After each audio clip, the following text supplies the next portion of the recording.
નમસ્કાર, આપ સૌનું સ્વાગત છે આપણી યુટ્યુબ ચેનલમાં ટોપ ગુજરાતમાં અને મારું નામ છે રેહાન જુનેજા। મિત્રો, જે આપણે આવતીકાલે આગાહી કરી હતી એ પ્રમાણે જ બપોર બાદ આપણે જે વિડીયો સાંજના સમયે આવ્યો હતો તો એ પ્રમાણે સાંજના સમયે ઘણા વિસ્તારોની અંદર વરસાદની ગતિવિધિ શરૂ થઈ ચૂકી છે અને આવતીકાલે રાત્રે ગીર સોમનાથને રીતસરનું ગમરોડી નાખ્યું છે। લગભગ 7-8 જેટલા આંકડા છે આ વિસ્તારની અંદર આવ્યા એવા સમાચાર મળી રહ્યા છે। ભારેથી અતિ ભારે વરસાદ જોવા મળ્યો છે અને વીજળીના કડાકા ભડાકા સાથે અનેક વિસ્તારોની અંદર ભારે વરસાદ જોવા મળ્યો છે। રાત્રે છેક વરસાદની ગતિવિધિ પોરબંદર, દ્વારકા, જામનગર અને કચ્છના દરિયાકાંઠાના ભાગો સુધી જોવા મળી હતી, જે આપણે વિડીયોમાં ઉલ્લેખ પણ કર્યો હતો કે રાત્રે છૂટો છવાયો વરસાદ કચ્છના દરિયાકાંઠાના ભાગોની અંદર ગાજી સાથે જોવા મળી શકે છે। તો એ પ્રમાણે જ ક્યાંક સારો વરસાદ પણ જોવા મળ્યો છે કચ્છના દરિયાકાંઠાની અંદર, મતલબ કે જે ટીએસ છે એ છેક કચ્છના ભાગો સુધી સફર કર્યું અને આ બધા વિસ્તારોની અંદર રીતસરનું ગમરોડી નાખ્યું હતું। ગીર સોમનાથની અંદર 8 ઇંચ જેટલા આંકડા જોવા મળી રહ્યા છે અને રાતથી ત્યાં વરસાદ છે એ કન્ટિન્યુ ચાલુ છે। હજી પણ ત્યાં વરસાદના સમાચાર મળી રહ્યા છે, વરસાદ ચાલુ જ છે અત્યારે।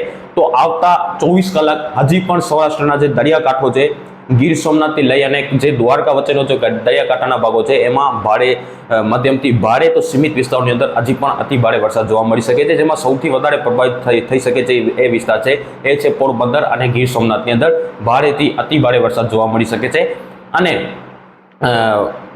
આ બધા વિસ્તારોની અંદર વરસાદ જોવા મળી શકે છે। તો હજુ સુધી આ ચેનલને સબસ્ક્રાઇબ ન કરી હોય તો હવામાનની રેગ્યુલર અને સચોટ અપડેટ મેળવવા માટે આપણી યુટ્યુબ ચેનલ ટોપ ગુજરાતને સબસ્ક્રાઇબ કરી લેજો, સાથે સાથે વિડીયોને લાઈક આપી અને દરેક ગ્રુપમાં શેર કરી દેજો, જેથી અન્ય મિત્રોને પણ માહિતી પહોંચી શકે।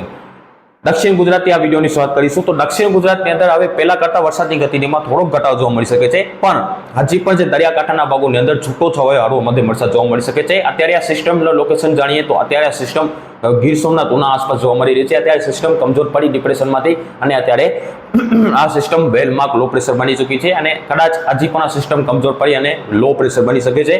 તો આના આઉટર કલર હોય છે જે પીછેના પાછળના આ પ્રમાણે જો રહેશે તો દક્ષિણ ગુજરાતની જે દરિયાકાંઠાના ભાગો છે એમાં હજી પણ આવતા 24 કલાકની અંદર હળવો મધ્યમ વરસાદ છે ગાજવી સાથે છૂટાછવાયા વિસ્તારની અંદર જોવા મળી શકે છે। એ પ્રમાણે જ જે બાકી દક્ષિણ ગુજરાતના ભાગોની અંદર છૂટો છવાયો વરસાદ જોવા મળશે। મધ્ય પૂર્વ ગુજરાતના તમામ જિલ્લાઓની અંદર પણ હજી આવતા 24 કલાકની અંદર છૂટી છવાઈ વરસાદી ગતિથી ગાજવી સાથે અનેક વિસ્તારોની અંદર જોવા મળી શકે છે।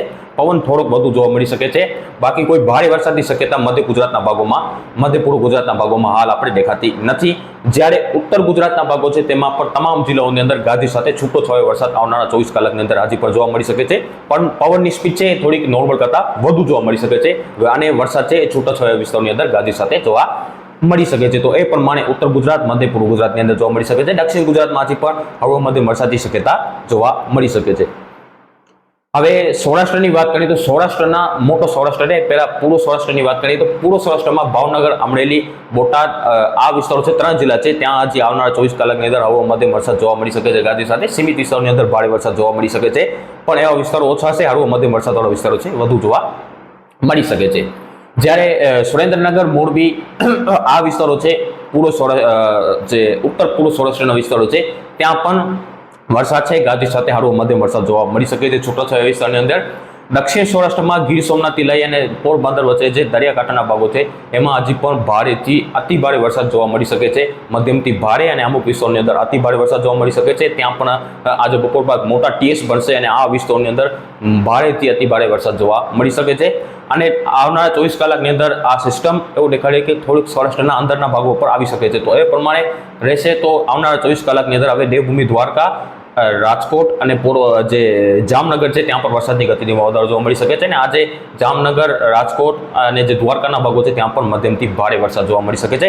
ગાજવીજનું પ્રમાણ છે મિત્રો, જ્યાં વરસાદ પડશે ત્યાં ગાજવીજનું પ્રમાણ વધુ રહેશે, એટલે થોડુંક સાવચેત રહેવો, કારણ કે ગાજવીજનું પ્રમાણ રહેશે તો વીજળી પડવાની પણ શક્યતા રહેશે।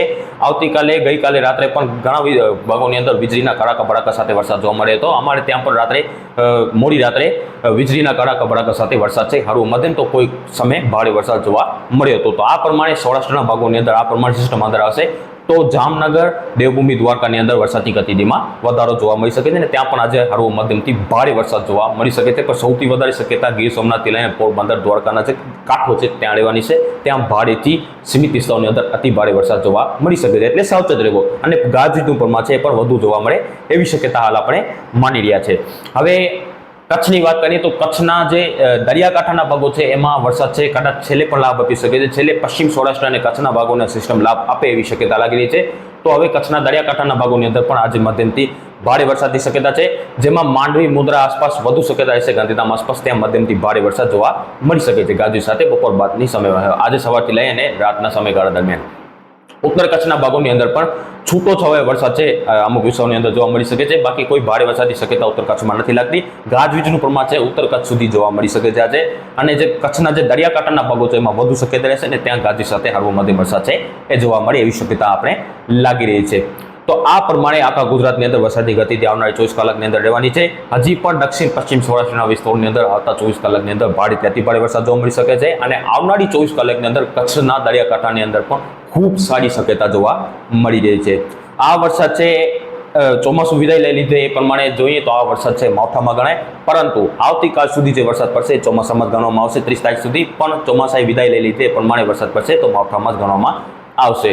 બંને તરફ જે ગણવામાં આવે છે તારીખ વાઇઝ જોઈએ, મતલબ કે જે આપણે જે મહિના વાઇઝ જોઈએ તો આજે આવતીકાલ સુધી વરસાદ ચોમાસામાં ગણવામાં આવે અને એ પ્રમાણે ચોમાસું વિદાય લઈ લીધું છે એ પ્રમાણે જોઈએ તો આ વરસાદ છે એ માવઠામાં ગણવામાં આવે છે. તો તમે બે પ્રકારથી સમજી શકો છો. મળીશું આવતીકાલે નવા વિડીયો સાથે. ત્યાં સુધી બધાને આભાર.